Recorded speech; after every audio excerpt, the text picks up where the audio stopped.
Movie की शुरुआत में रक्तघाट के महाराजा को देखते हैं जो अपनी बेटी मंजुलिका को जिंदा जलवा देते हैं, जिस वजह से उसकी आत्मा उन सभी से बदला लेना शुरू कर देती है। पर राजपुरोहित महायज्ञ करके मंजुलिका की आत्मा को कैद कर देता है। फिर हम रूहान को देखते हैं जो रूह बाबा बनकर लोगों को ठगता है, जिस वजह से उसे राजा के वंशज रक्तघाट महल को मंजुलिका की आत्मा से मुक्त करने के लिए बुलाते हैं। रूहान वहां जाकर मंजुलिका की आत्मा को भगाने का ढोंग करता है, जिस वजह से मंजुलिका आजाद हो जाती है। पर रूहान को इस बात का पता नहीं चलता कि उसने कितनी बड़ी गलती कर दी है, जिस वजह से महल में अनहोनी होने लगती है। यहाँ तक कि मंजुलिका रूहान को भी मारने की कोशिश करती है, जिस वजह से वो यहाँ से भागने की कोशिश करता है, पर वो यहाँ से भाग नहीं पाता। पर उसे शक होता है कि मलिका या मंदिरा ही मंजुलिका है, जिस वजह से रूहान राजपुरोहित के द्वारा दी गई मंत्रोच्चारित तेल से मलिका को जलाने की कोशिश करता है। पर तभी मंदिरा हंसते हुए कहती है कि मंजुलिका मैं हूँ। तभी वो रूहान को मारने की कोशिश करती है, पर मलिका कहती है कि अब वक्त आ गया है कि तुम अपनी असलियत सबके सामने लाओ। तभी हमें पता चलता है कि यह आत्मा राजकुमार देवेंद्रनाथ की है।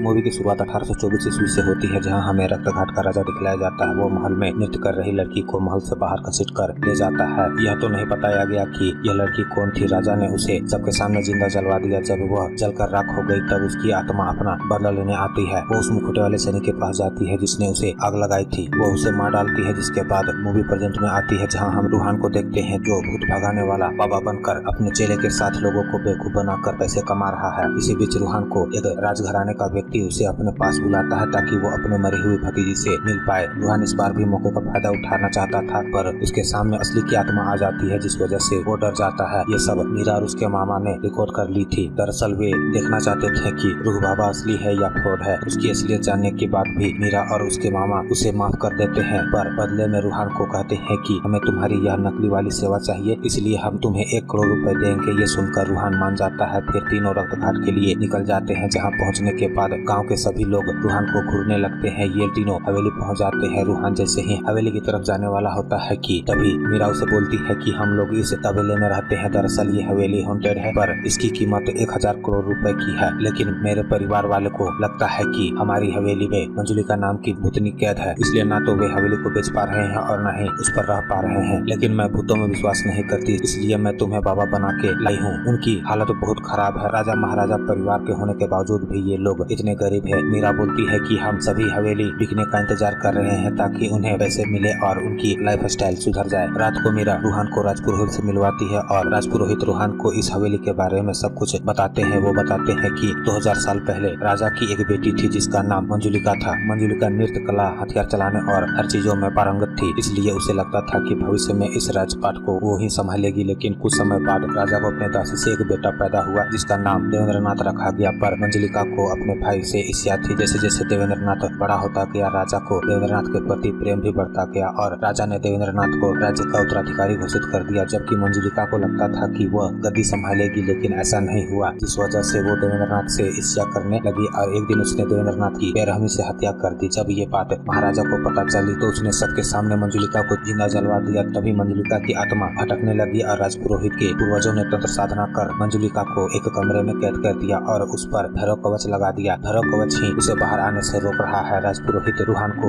एक और बात बताते हैं कि मंजुलिका को केवल उसी का वंशज पुनर्जन्म लेकर दुर्गाष्टमी के दिन मार सकता है, क्योंकि रूहान का चेहरा देवेंद्रनाथ से मिलता जुलता है और राजपुरोहित को लगता है कि रूहान पुनर्जन्म लेकर वापस आया है। अगले दिन रूहान का राज्याभिषेक कर दिया जाता है, क्योंकि उसका चेहरा देवेंद्रनाथ से मिलता जुलता है, इसीलिए सभी प्रजा उसे राजा मान रहे थे। लेकिन तभी यहाँ पंडितान, छोटा पंडित और बड़े पंडित की एंट्री होती है, जो सबको बताने की कोशिश करते हैं कि रूहान ढोंगी है। लेकिन रूहान एक चाल चलता है। वह गाँव वालों से कहता है कि ये वही लोग हैं जिन्होंने 200 साल पहले राजा की सेवा किया करते थे। इस जन्म में भी ये मेरी सेवा करेंगे। आगे हमें पता चलता है कि मीरा रूहान को पसंद करती है और कहीं न कहीं रूहान भी मीरा को पसंद करता है। मीरा रेनोवेशन के लिए कौशिक जी को बुलाती है, पर उनकी तबीयत खराब होने के कारण उनके जगह में मलिका आती है। वो बोलती है कि कौशिक जी की जगह पर मैं रेनोवेशन का काम कराऊंगी। जब से मलिका इस हवेली में आई है तब से हवेली में बहुत ही अजीबो चीजें होने लगी है, यहाँ तक कि देवेंद्रनाथ की तस्वीर का जल जाना और रूहान को रात में डरावने सपने आना। फिर एक दिन रूहान देखता है कि जिस दरवाजे के पीछे मंजुलिका कैद थी वो दरवाजा पहले से ही खुला हुआ है। यहाँ बहुत सी अजीबो चीज हो रही होती है। कोई उन पर बार बार हमला करने की कोशिश करता है, लेकिन तभी मलिका पंडितों को सामने ले आती है। तभी पता चलता है कि असल में जो महल में मंजुलिका बनकर डरा रहे थे वो कोई और नहीं, ये तीनों थे। अब हमें उनके बारे में पता चलता है कि असल में ये लोग हल्दी घाटी में रहते थे, लेकिन वहाँ अचानक आए तूफान के कारण इनका गाँव नष्ट हो गया। ये लोग इस पैलेस को खाली देखकर यहाँ पर आए। पंडित बताता है कि पैलेस पैलेस में पहुंचते ही हमें पता चला कि ये मंजुलिका भूतनी की हवेली है, लेकिन जैसे ही वे अंदर आए तो वे देखते हैं कि वह पहले से ही खुला हुआ था। जब रूहान को पता चलता है कि मंजुलिका जहाँ कैद थी वो दरवाजा पहले से ही खुला हुआ है तो उसका कॉन्फिडेंस बढ़ जाता है, जिस वजह से वो दुर्गाष्टमी से पहले ही पूजा करने को तैयार हो जाता है। जिस वजह से रूहान मलिका को कहता है कि क्या तुम मंजुलिका बनने का नाटक करोगी, जिस पर मलिका हाँ कह देती है। फिर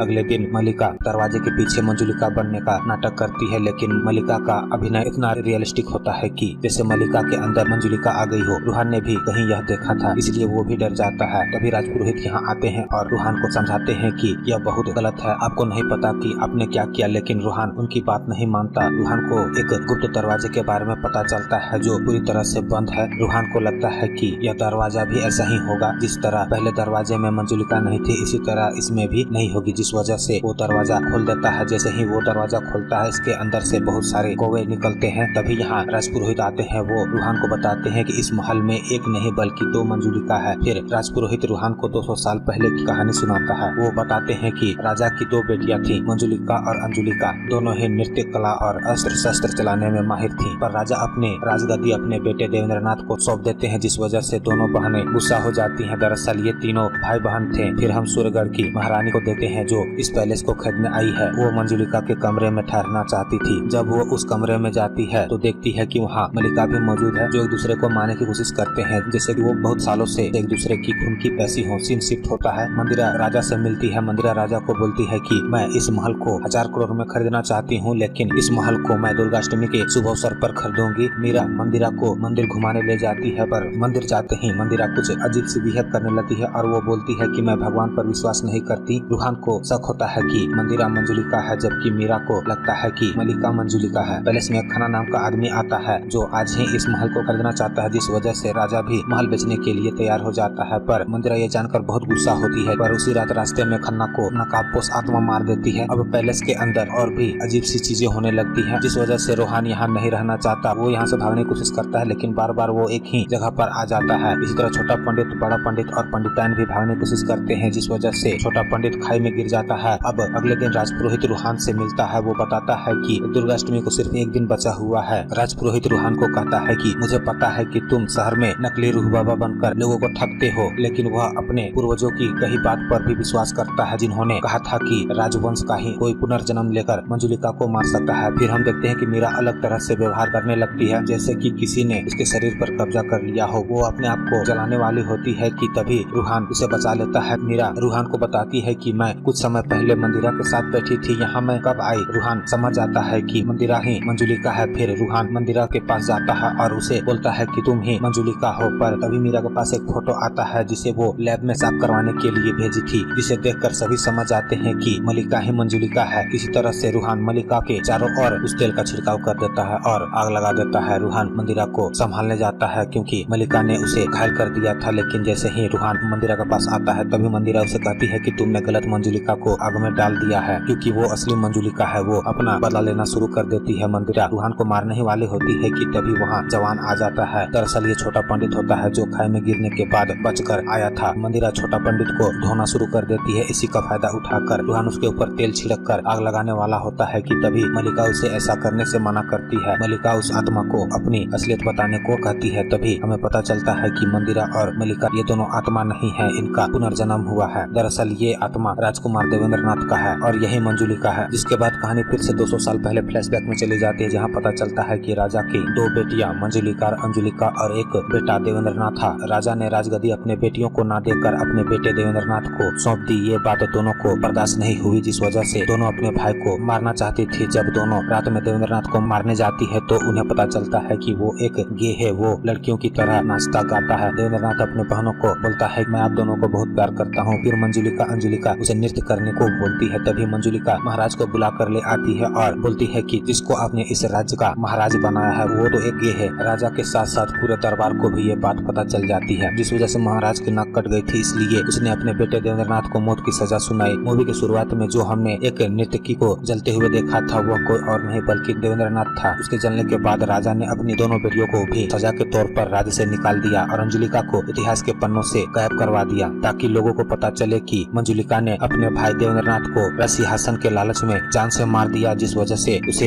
जिंदा जला दिया गया। तभी हमें पता चलता है कि अब तक जो जो भी कुछ हो रहा था ये सब देवेंद्रनाथ कर रहा था। उसने महाराज और सैनिकों को जान से मार दिया था, पर इसी बीच राजपुरोहित ने उसे एक कमरे में कैद कर दिया और एक नकली दरवाजा बनवाया ताकि उस तक कोई पहुंच न पाए। वो चाहता तो अंजुलिका और मंजुलिका को शुरुआत में ही मार सकता था, पर वो इन्हें इतनी आसान मौत नहीं देना चाहता था। दरअसल मल्लिका और मंदिरा यहाँ पर जाने अनजाने में पहुंची थी। तभी राजपुरोहित सबको बताते हैं कि असल में पुनर्जन्म मल्लिका और मंदिरा का हुआ है, ना कि रूहान का। देवेंद्रनाथ दोनों बहनों को इतनी आसान मौत नहीं देना चाहता था, वह उन्हें उसी तरह मारना चाहता था जिस तरह से उसे मारा गया था। वो रूहान से तेल की बोतल फेंक देता है। जब वो सबको जलाने वाला होता है तभी वो देखता है कि वो उस तेल में खुद ही फंस गया है, जिस वजह से उसकी आत्मा कैद हो जाती है। इस बात का फायदा उठाकर रूहान अंजुलिका और मंजुलिका को उसे जलाने के लिए बोलता है, पर वे दोनों ऐसा नहीं करती। वो अपने भाई से अपनी गलती की माफी मांगती है, इस वजह से उसका भाई रोने लगता है और उसे मुक्ति मिल जाती है। दरअसल वो अपने बहनों से प्यार चाहता था। आखिर में हमें पता चलता है कि मल्लिका असल में हेरिटेज के लिए काम करती है, इसलिए यहाँ पे आई थी, और मंदिरा एसपी राठौर है जो रूह बाबा को अरेस्ट करने के लिए आई थी।